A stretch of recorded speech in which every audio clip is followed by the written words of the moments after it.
تو اس کا معنی یہ ہے کہ عنقریب وہ چوری میں پکڑا جائے گا۔ زمین آسمان کا فرق ہے تعبیروں میں، ایک ہی اذان ہے، دیکھنے والے کے اوپر ڈیپینڈ کرتا ہے۔ ایک حج پہ جا رہا ہے اور ایک جیل جا رہا ہے، چوری میں پکڑا جائے گا۔ اس کو بھی انہوں نے قرآن کی آیت سے ثابت کیا، فَأَذَّنَ مُؤَذِّنٌ أَيَّتُهَا الْعِيرُ إِنَّكُمْ لَسَارِقُونَ۔ قرآن پاک میں یہ دونوں جگہ پر اذان کا لفظ آیا۔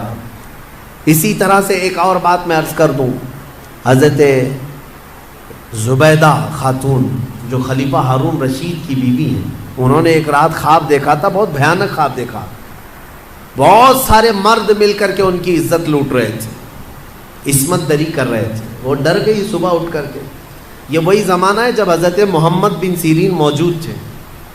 زبیدہ خاتون نے اپنی ایک خادمہ کو بلایا اور کہا، حضرت محمد بن سیرین کے پاس جا، ایک خواب کی تعبیر پوچھ کر کیا، لیکن یہ کہنا کہ تو نے دیکھا خواب۔ عیب ہے نا، بادشاہ کی بیوی اگر ایسا خواب دیکھی ہے تو شرمندگی کی بات ہے کہ کیا کیا دیکھتی ہے خواب میں، لوگ باتیں بنائیں۔ تو خادمہ سے کہا، کہنا کہ تو نے دیکھا۔ وہ گئی خادمہ اور جا کر کے حضرت محمد بن سیرین سے کہتی ہے کہ حضور کل رات میں نے ایک بھیانک خواب دیکھا ہے۔ کہا کیا دیکھا؟ کہا بہت سارے مرد مل کر میری عزت لوٹ رہے تھے، عصمت دری کر رہے تھے۔ تو حضرت محمد بن سیرین نے خواب پورا سننے کے بعد پوچھا، تو کیا کرتی ہے؟ تو کیا کرتی ہے؟ تو اس نے کہا، میں کنیز ہوں، دربار کی کنیز ہوں، خادمہ ہوں۔ حضرت محمد بن سیرین ہنسنے لگے، کہا تیری حیثیت ہی نہیں، تو یہ خواب دیکھ ہی نہیں سکتی، تو نے نہیں دیکھا یہ خواب، جھوٹ بول رہی ہے، جھوٹ بول رہی ہے۔ اس نے کہا آپ کو اس سے کیا مطلب؟ کہا بتا صحیح کس نے دیکھا، میں تعبیر بتا دوں۔ اس خادمہ نے کہا آپ نے تو پکڑ لیا ہے، یہ میری ملکہ زبیدہ خاتون نے دیکھا۔ تو حضرت محمد بن سیرین نے کہا ٹھیک ہے، جاؤ اپنی ملکہ اپنی زبیدہ سے یہ بشارت دے دینا کہ اس خواب کی تعبیر کوئی گھناؤنی نہیں ہے، عنقریب وہ ایک ایسا کام کرے گی جس سے پوری امت فائدہ اٹھائے گی، نیک کام کرے گی۔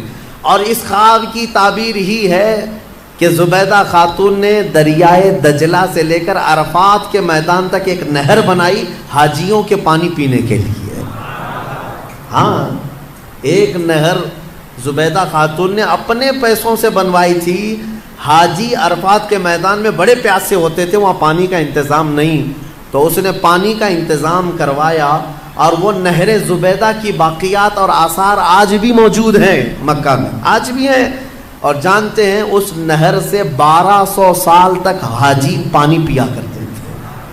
تو ایک امت، بہت بڑی امت نے نفع اٹھایا۔ تو خواب کا مطلب یہ نہیں ہے کہ جو دیکھا وہی ہو جائے گا۔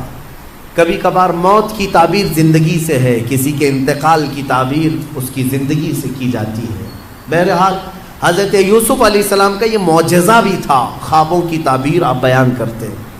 ان دونوں کی تعبیر بیان کی آپ نے، وہ دونوں صحیح نکلے، لیکن ہوا یہ کہ جو آزاد ہوا بندہ وہ باہر آیا، موج مستی میں بھول گیا، یوسف علیہ السلام کی بات عزیز مصر تک پہنچانا بھول گیا۔ قرآن کہتا ہے فَأَنْسَاهُ الشَّيْطَانُ، شیطان اس کو بھلوا دیا، اور اس پر اور 7 سال گزر گئے۔ یوسف علیہ السلام کے 14 سال جیل کے، 14 سال قید کے۔ پھر ایک وقت ایسا آیا کہ جو مصر کا بادشاہ تھا اسی نے خواب دیکھا، اس نے ایک عجیب و غریب خواب دیکھا، وہ پریشان تھا۔ دوسرے دن صبح اٹھا، سارے نجومیوں کو جمع کیا،